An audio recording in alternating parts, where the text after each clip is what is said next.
featuring Professor Ken and Reek in the Lion's Den.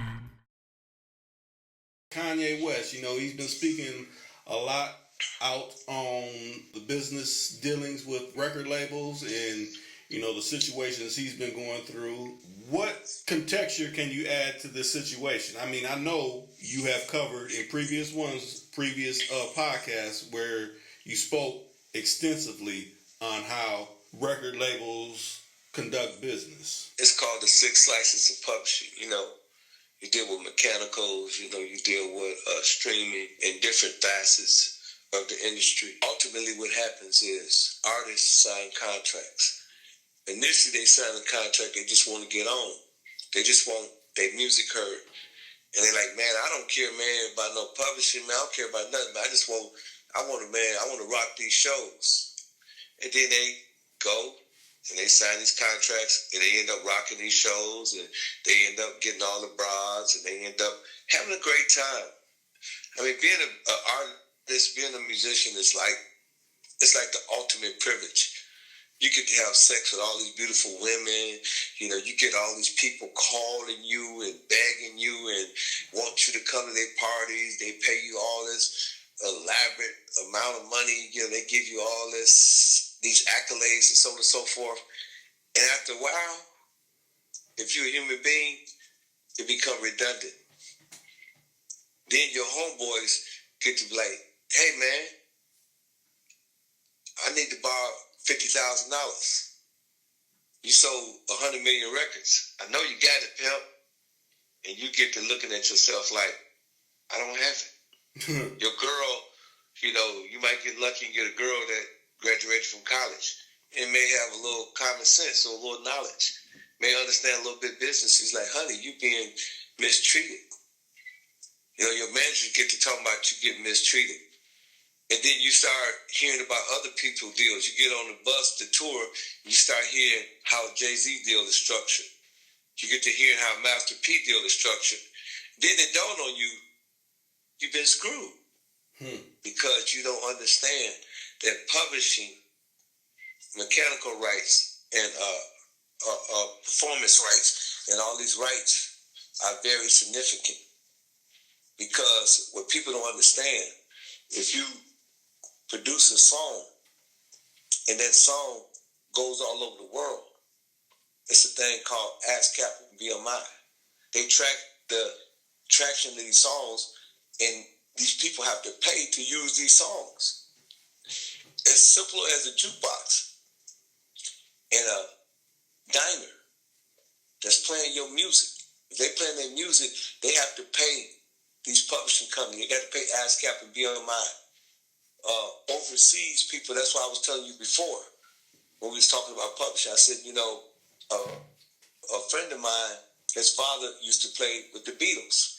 And the Beatles was one of the number one selling groups of all time. But he played the drums. Ultimately, unfortunately, his father died. But his publishing, he owned a percentage of that song, because whenever you do a song, everybody owns a percentage of the song. You in the room, you say put a beat right there, you own a percentage of that song. So his father owned a percentage of that song because he played the drums. So they got a thing called copyright control. In copyright control, this guy had over $5 million. But this guy was in the streets, he was running wild.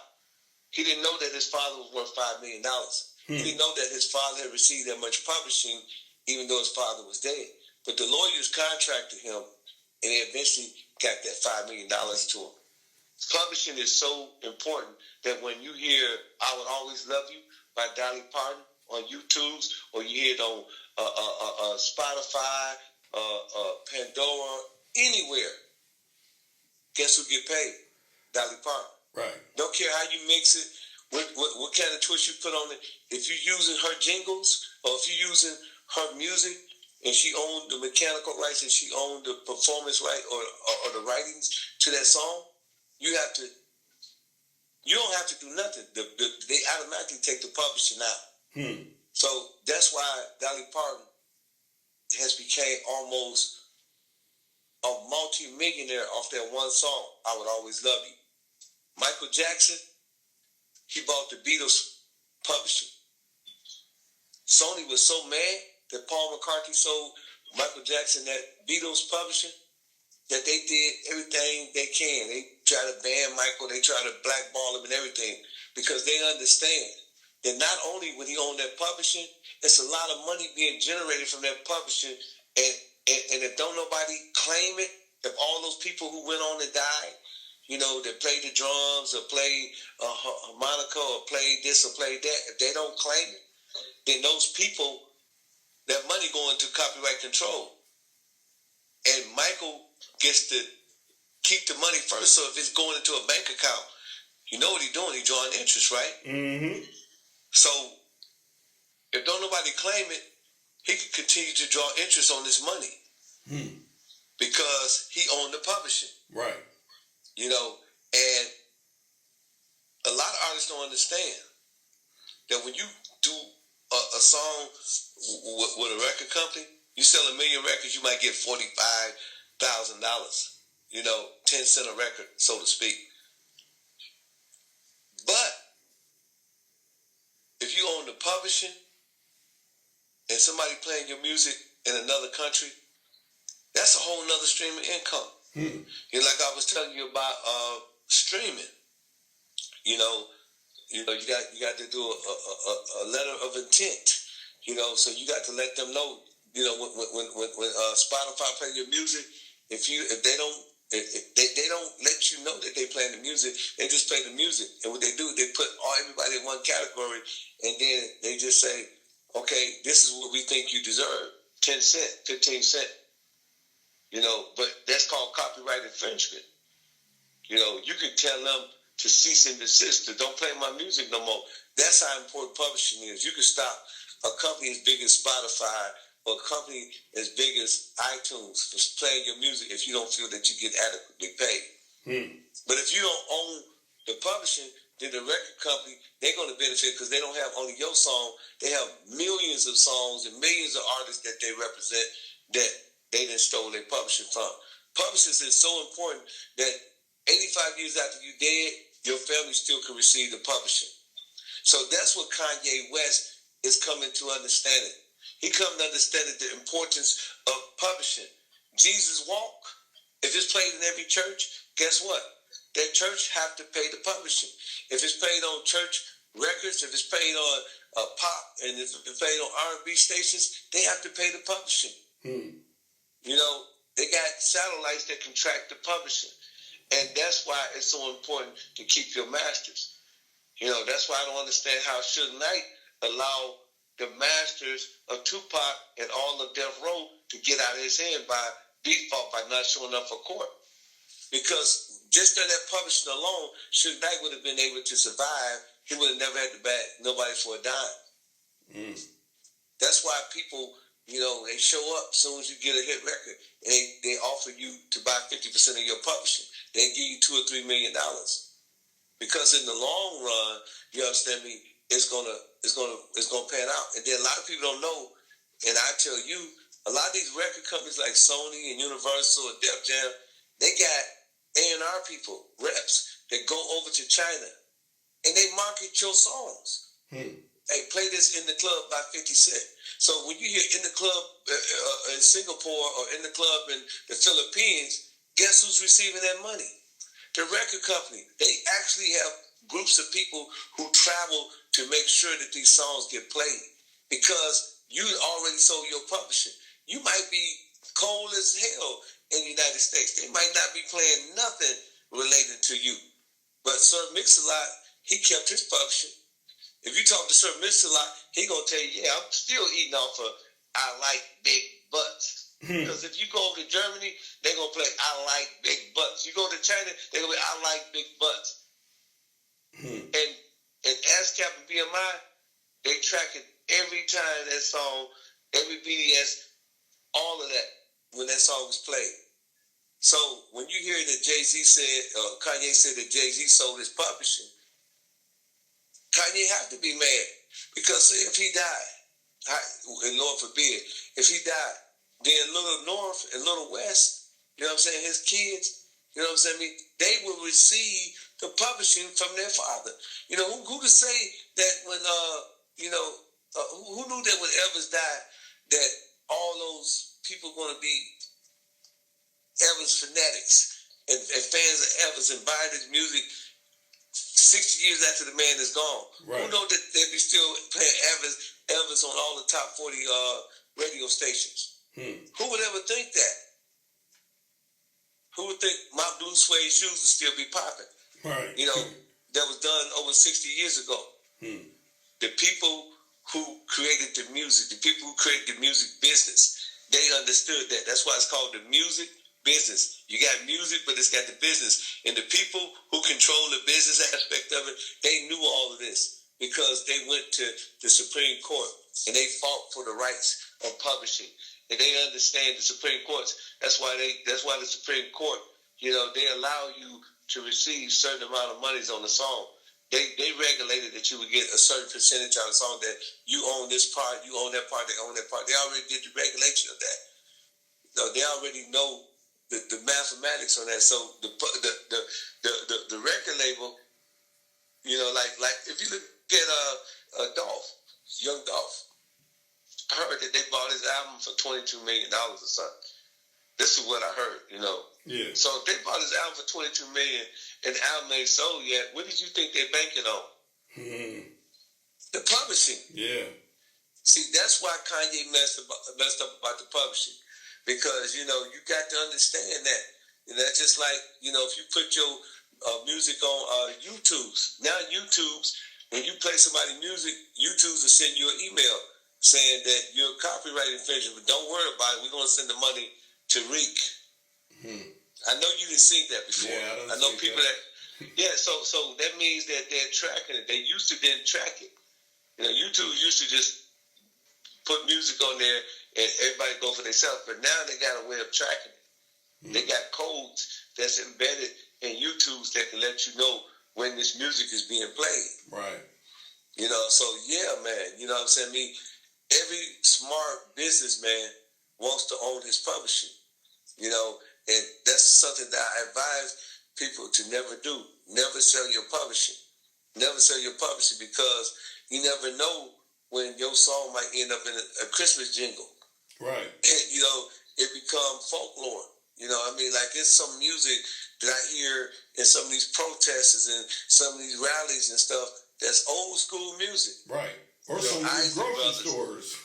Yeah, Isley Brothers and all that stuff. Like, even like when me and Pimp C did the song Two Kind of Bitches, remember that song? Mm-hmm. Well, it was a film director or a film company wanted to use the song in a movie. You know, they contacted me. They gave me $5,000. They said, we're not going to use not we're not going to use we're not going to use not one verse that you spoke in the album. But because my name is on that song, they had to give me $5,000. They had to give my permission to use it. They couldn't even use it. And I'm not with Jive Records. You know what I'm saying? I'm independent. But because I was on that song, they had to come to me and they sent me a check for $5,000 and a contract saying that they can use this song. They never used my name. They probably used one little beat. That's how important publishing is. If, you know, like, even if a TV or like Law and Order wanted to use your music in the scene, yeah, they usually do a upfront pay. They just pay you a large sum up front, but they have to pay you for that. You know, if you know, I was telling you about the blockchain, you know, and how that worked, and what a smart contract is. Now people, you know, if Kanye was smart, he would put all his music now on blockchain, and then that way he could write a smart contract, and that way if somebody wanted to use his music overseas, they would send him a email, so to speak. I just use it in common terms. It's not what it's called, but they'll send him a message saying that they want to use their song. Instead of him only getting 45,000 for a million spins or a million sold, he'd be able to say, well, I want 50 cents a song. And if they do a million, he'd get 500,000. because technology and these guys, and they didn't got hip to the blockchain. They didn't got hip to NFC technology. So the game really actually evolved in front of them. I'm gonna tell you something that's gonna trip you out, Pete. You know, I didn't go to school for this. I haven't trained for this, but I just got common sense and I understand game. I peep, like I said, real game, peep game. Right. You know, even though I might not be in that game, I can still peep the game based on the game that I got and the game that I run. I know when somebody run a game. So what I did was 7 years ago, I put my book. I went and bought. I got the rights to my book, Pimpology, and I put it on the internet because I looked at it as a song. I said people are gonna play this on their iPhone. They're gonna put it in their auxiliary cord and listen to it in their car. I said people are gonna put this on their computer, and guess what? I own 100% right of Pimpology and 100% right of the Art of Human Chess. So every time somebody buy Audible, they buying it from me. They're not buying it from the record label. So, say for instance, everybody that wrote a book at the same time I wrote a book, they missed it.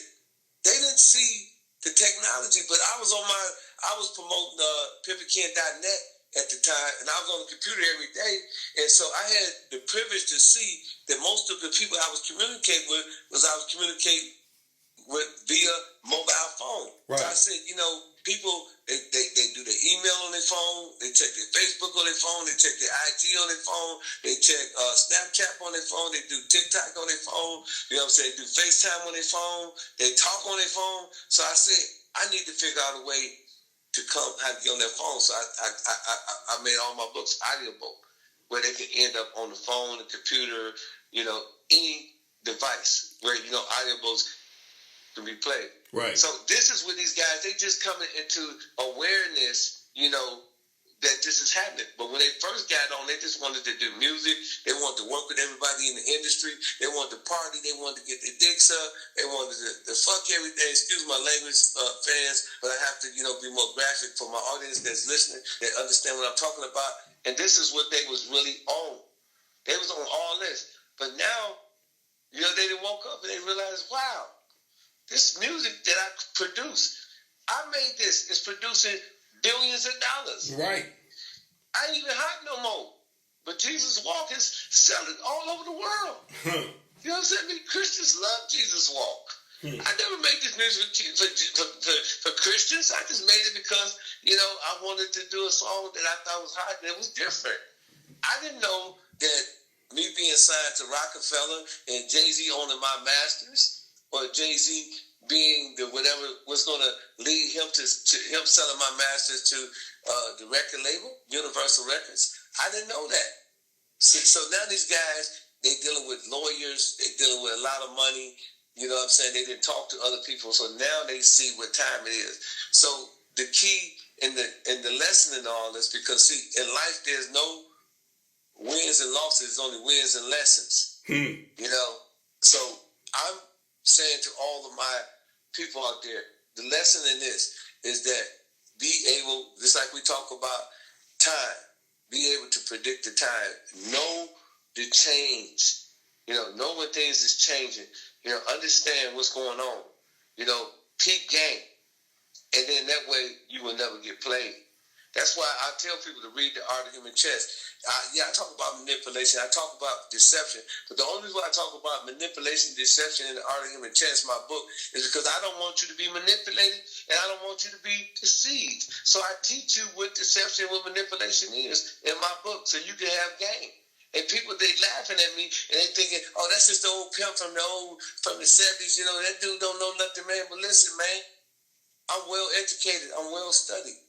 I done read thousands of books. I done talked to many mentors. I done had people school me on different levels. As young as 14, 15-year-old kids teaching me about apps, teaching me about the computer.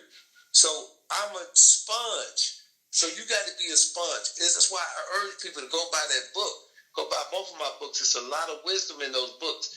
And a lot of things that I'm saying, you would say, wow, I see how Ken was able to get in the game early and get his audio books and own the rights to his audio books. Now, when you go to, you know what they told Lil Boosie?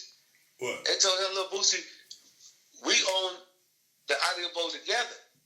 I'm his agent. I did the Boosie book deal. And so I see the same thing. I'm his agent. Corey Wise from the Central Park Fire, I'm his agent too. You know, I have clients, and I know that they're not privy or privileged to the deal that I was privy to. These guys literally have to share what we would use that would be equivalent. They're publishing with these publishing companies.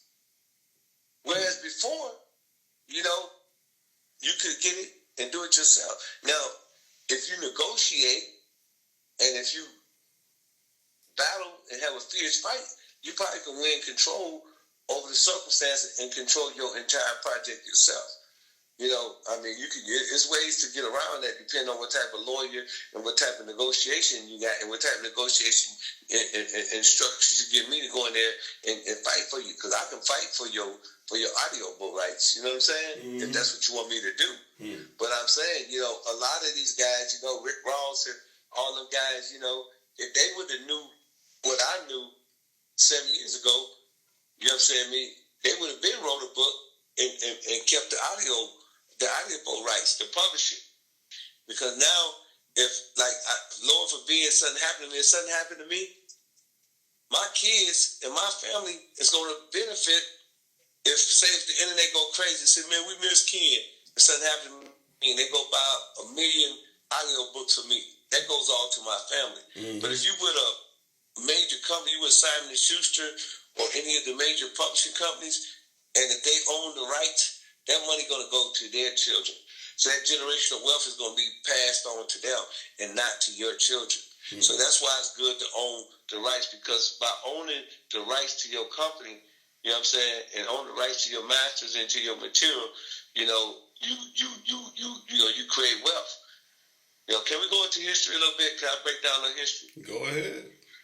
Okay, it's a book called The Black Tax. And what's so significant about this book is that this guy, he adds up all of the years that black folks spent in slavery. He said, okay, black folks was in slavery 400 years. He said 400 years, it was 100% tax on black folks. 100% tax means that they tax you for everything. You don't own your clothes. You don't own the money that you make. You don't own your own thinking or nothing. So they taxed black folks for 250 years during slavery. So, but if they would have been given just minimum wages, this guy predicted that they would have been worth, right now, the wealth of those people that worked, all that work they did would have been worth anywhere excess to 15 trillion. You know, that's being conservative. Some people say 50 trillion. Okay, and they would have been able to send their children to school. They would have been able to buy homes, because at that time, land was available. So then in 1866, you know, Congress decided, you know, that they should do something for black folks. They came with the 13th, 14th, and 15th Amendment. And they said, we're going to give them 40 acres in a mule. Well, we know what happened with that. That never happened. But just think if they would give them 40 acres in a mule. At that time was 5 million black folks that was newly freed from slavery. And if you add that up, that land would have been worth somewhere in excess to $1 trillion. $1 trillion. And they had what you call the Homestead Act. The Homestead Act, and this is what's going to really trip you out. The Homestead Act allowed immigrants to come over here for 5 years. And when they come over here for 5 years, they were granted 160,000 acres apiece. 160,000 acres apiece. That land today, or those people, which is 93 million people right now that's benefiting from that land, those people just own, in the aggregate, is right now, it's worth somewhere like 15 to 20 trillion dollars. You see what I'm saying? So just like black folks never received 40 acres in a mule, they never got paid for slavery. If you add up all of the black artists in the last 80 years and you gave them their publishing, you're talking about somewhere in excess to about $50 trillion. That $50 trillion would have sent people to college. It would have, you know, people would have been able to open up businesses because their parents would have been wealthy. You know, we would send them to some of the best schools. We would have more doctors, more lawyers, and so on and so forth. And then even go worse than that, just to show you why it's important to be educated and knowledgeable and understand wealth and wealth building and understand how to generate wealth, generational wealth. Just look at the school system in 1954. Thurgood Marshall, Brown versus the Board of Education, desegregated schools. At that time, you had 1 million students. For every 1 million students, you had 1,000 black teachers.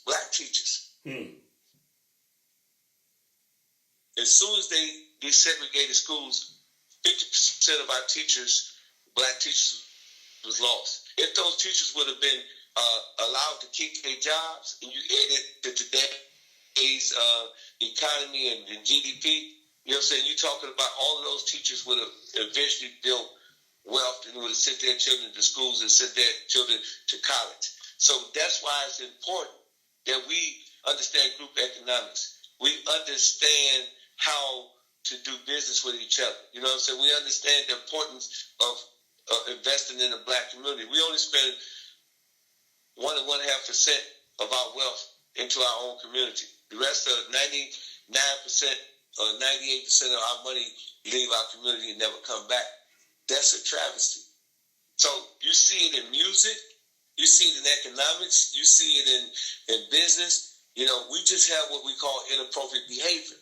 We got to understand ownership. Hey, Pimpy can't own everything. I own all my stuff. You know what I'm saying? I benefit solely 100%. And I do shop in the African American community. And just to give you an example, I'm going to show you something too. Now, black folks, they say black folks' life, Black Lives Matter, so white folks wouldn't mind me say this anyway, because they say our lives matter. So let me teach us something that matters to our life. Okay, just think 98% of that money leaves our community. We worth $1.3 trillion. Just think if only 10% of that money stayed in our community. That would create at least about a good, $100 trillion? $100 billion into our community? $130 billion into our community? Just 10%. You know what I'm saying? That $100 billion would create at least 25,000 jobs. 2.4 million jobs. That's at minimum wage. You know what I'm saying? So we have to understand business. We got to understand how business works. We got to understand how the system compile. You know what I'm saying? And then we understand why we shouldn't give our music away. Just like, when we didn't get the 40 acres of mule, just when we was working 250 years and didn't get paid.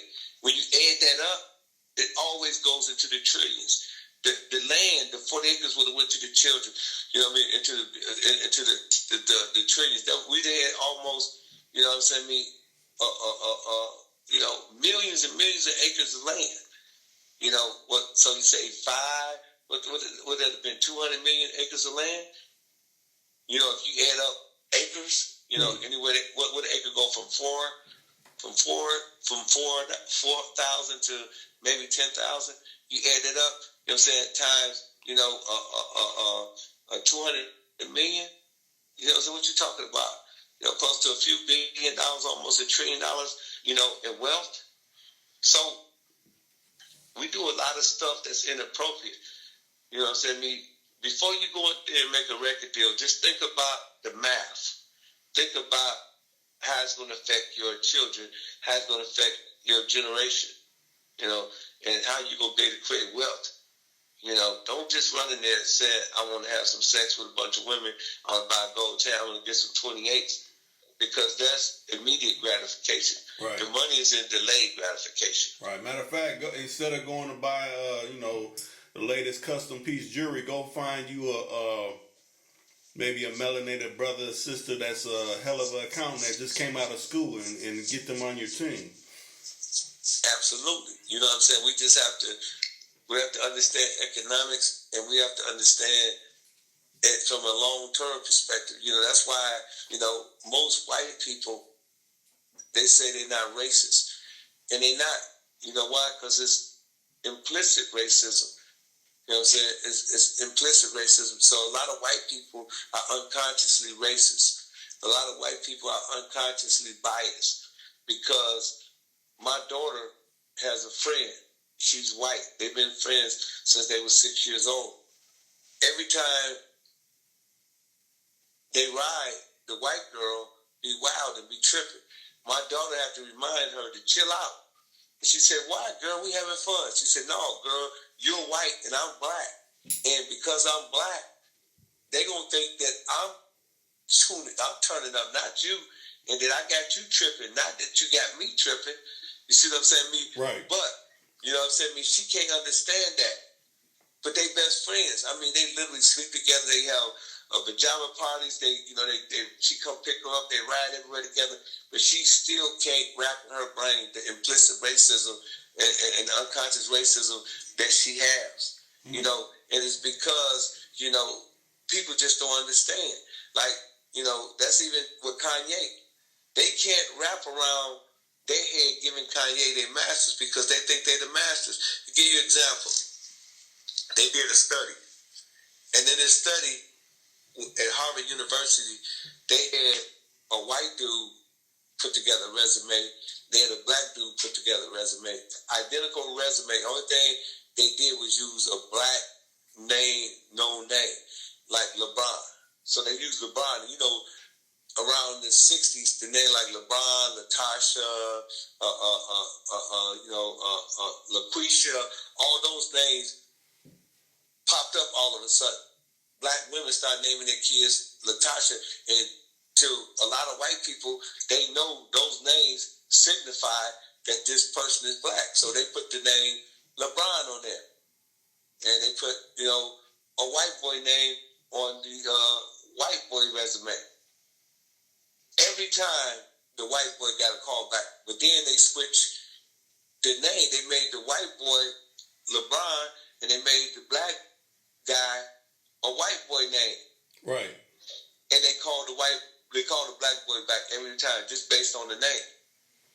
You know, and you say, okay, well, Ken, you know, that's just in the employee world. Then they say, okay, well, they did another test. They went and got two lawyers. They both wrote a letter, you know, a recommendation, and they sent it to law firms to get approval from the law firm. They did the same thing. They used the black name. They used the white name. Both of them had identical papers. Both of them had grammatical errors and obvious mistakes. And when a law firm judge you, they judge you on a point system. So either you're going to be in the high 50s or you're going to be in the low 20s. You know, but just say the 50s or the 70s or the 60s give you a B plus. Anything under 40 give you a D minus. In every situation, they did the same situation. The black dude got a D minus. The white dude got a B plus. Same law firm, different law firms, same scenario, same mistake, same everything. That's called implicit racism. You know what I'm saying? We don't even, just on the mere fact that you hear a black person's name makes you think that person don't deserve anything. You know, that person is inadequate. You see what I'm saying? Mm-hmm. Because America has used its educational system and its propaganda machine and its social engineer over the years to make people think that we don't deserve to own our own business. We don't deserve to have that good job. We're not qualified to get good grades. You know, we're not qualified for the job. We shouldn't own our masters. How dare you ask to own your masters? But you can have people like Taylor Smith or, you know, John Travolta or, I don't know, you know, let me name a couple, Garth Brooks, all of these white artists. Right. And I mean, in 80% of the cases, they own their own masters. Mm-hmm. You know, Dolly Parton owned her own masters. Right. You know what I'm saying? You know, I mean, you have few rare cases like James Brown and Ray Charles. That's why people was tripping on Ray Charles. If you go watch the movie Ray Charles owned his own masters. You know, Michael Jackson insisted that owning his own masters. Prince was so upset about not owning his master, he wrote slave on his head. Right. You know, he wrote slave on his head because he didn't own his own master. And if you read the contract, in the word is slave, and in the word is masters. Go check it out. Read one of those artists' contracts. Ironic, right? Right. And let me tell you something about when you sign an inadequate contract, all you so-called record wannabe businessmen out there, when you sign a record contract, the record company give you 10%. Even though you own 100% of the song, they give you 10%.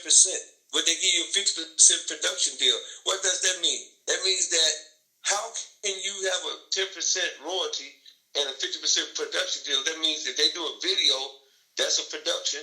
If they do a video or, you know, they do recording, you own 50% of that. So that means that if the video costs $1 million, you own $500,000. So how many records you got to sell at 10% royalty to recoup $500,000?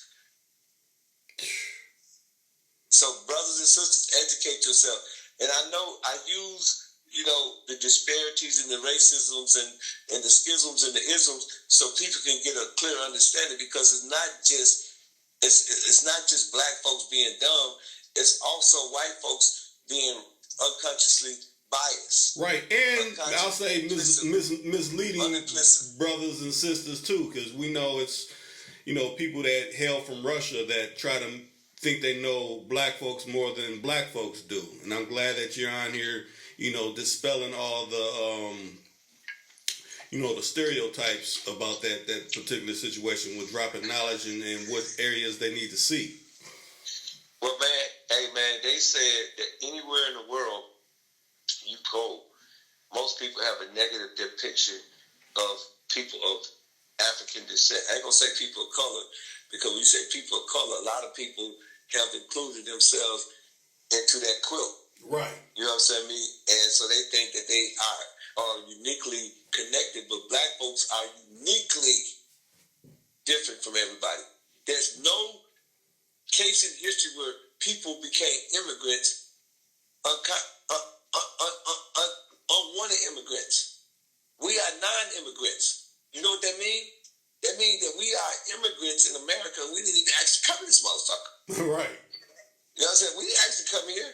We were brought here. You see what I'm saying? So we are immigrants. We are not even in our native land. But the irony of that, though, Reek, is that nobody really gets it. They don't understand, you know, why the police do what they do. Why they can shoot Miss Taylor and don't nothing happen. They don't understand how all these artists, like Little Baby and all these other artists who may not own their masters, how can they be screwed like that? They don't understand, you know, why these guys, when they wake up, they be so upset. You should be happy. You got a song. You got to hear a song, you know, you're making millions of dollars. Who cares about making millions of dollars when somebody else is making billions of dollars off of something that you created? Right. That's why Kanye is mad. You see what Kanye did with Yeezys? You know, he killed Jay-Z, killed the whole rap game. Kanye worth $3 billion. Kanye worth them all of them on the top 5 and on the Forbes list. Puffy, Jay-Z, Dr. Dre, Eminem, all of them. So now he got knowledge. He been enlightened, like Buddha say. He been enlightened. So now he got the game. He want to be fairly treated because he understand how it go. Right. You know, that's why I tell people to read my book. I'm going to give it to you before you get to the Kanye level. Before you start talking about you want your publishing, you want to own your publishing. If you follow me, I guarantee you're going to have a whole bunch of game, Jack. You know what I'm saying? You know, a lot of people don't even understand, man, you know, that, you know, I mean, I was taught by a master teacher, the Honorable Noble Drew Ali. You know what I'm saying? If people know who Noble Drew Ali is, study that man was a brilliant teacher. He taught us how to think. He said, if I can get my people to think, they'll save themselves. So once I learned how to think, you know what I'm saying? It ain't got nothing to do with pimping. It ain't got nothing to do with gangster. It ain't got nothing to do with slickness or manipulation. You know, once you learn how to think, you can save yourself, brother. So that's what we have to do. We have to learn how to think, so we can save ourselves. Mm-hmm. You know what I'm saying? Man have two selves, the higher self and the lower self. The higher self is the mother's virtue and be justice, harmony, mercy, and right. The lower self is what the higher self is not. Enemies, hatred, lewdness, murder, theft, and everything that harm. See, man is the truth and falsehood strangely mixed. So, you know what I'm saying? Man got truth in him, they got falsehood in him. You know what I'm saying? But he must master himself. If you ask me what to study, I would say study yourself. And after you study yourself, you ask me what to study next, I say study yourself again. You know what I mean? Because, the key to all of this is self-knowledge. Once you got knowledge of self, man, can't nobody fool you. Right. You know what I'm saying? These brothers got to start, before they go out there and get their record deal, they need to go study their history. You know what I'm saying? They say if you know what was, if you know what is, then you know what was. If you know what was, then you know what is.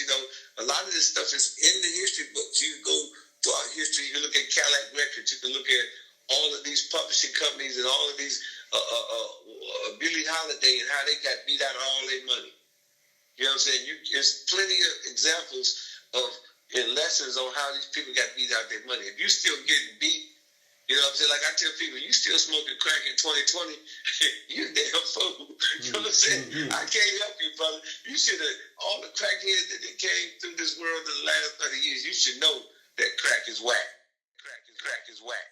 Crack is whack.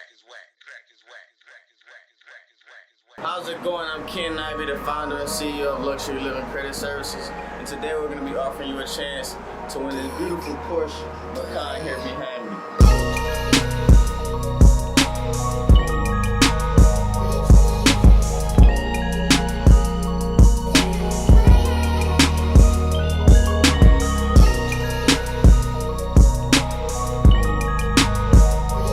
That's right. Here at Luxury Living Credit Services, we're doing everything luxury. And all you have to do to enter the win is get your credit fixed. Yes, again, get your credit fixed. A one-time payment of $500 that covers your credit repair and also enters you in to win this beautiful automobile. Luxury Living Credit Services, 414-671-2279. Ken Reek, call me.